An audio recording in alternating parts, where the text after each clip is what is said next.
સુરતના લસકાણામાં કિન્નરોના બે જૂથ વચ્ચે બબાલ થઈ અને આ બબાલ બાદ મારામારી સુધી વાત પહોંચી ગઈ હતી, જેમાં એક કિન્નર પર ચપ્પુ વડે હુમલો કરવાની ઘટનાથી ચકચાર મચી છે। સુરતના લસકાણા વિસ્તારમાં કિન્નરોના બે જૂથ વચ્ચે જૂની અદાવતમાં લોહિયાળ ખેલ ખેલાયો હોવાની ઘટના સામે આવી છે।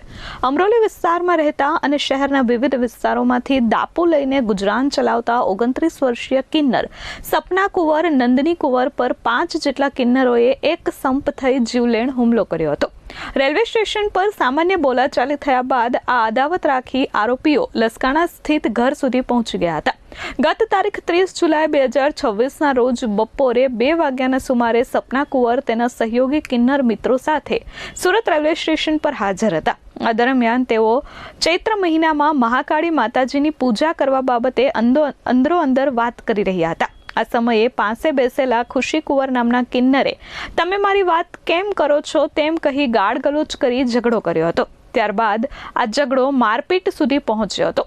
રેલવે સ્ટેશન વાળા ઝઘડાની અદાવત રાખી શુભ કુંવર, બ્યુટી કુંવર અને ખુશી કુંવર હાથમાં લાકડાના ફટકા લઈ જમના કુંવરના ઘરમાં ઘૂસ્યા હતા। ઘરમાં ઘૂસેલા આરોપીઓએ સપના કુંવર અને તેના મિત્રોને ગંદી ગાળગલોચ કરી ઝપાઝપી કરી હતી અને મારવાનું શરૂ કર્યું હતું। ખુશી કુંવરે રસોડામાંથી ચપ્પુ લઈ ચપ્પુના ઘા ઝીકી દીધા હતા।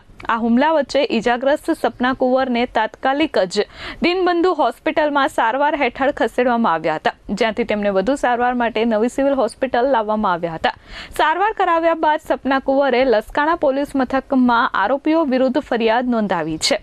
પોલીસે જમના કુંવર, શુભ કુંવર, બ્યુટી કુંવર, ખુશી કુંવર અને માન્યા કુંવર સામે ગુનો નોંધી તપાસ શરૂ કરી છે। Bureau report S24 news, Surat.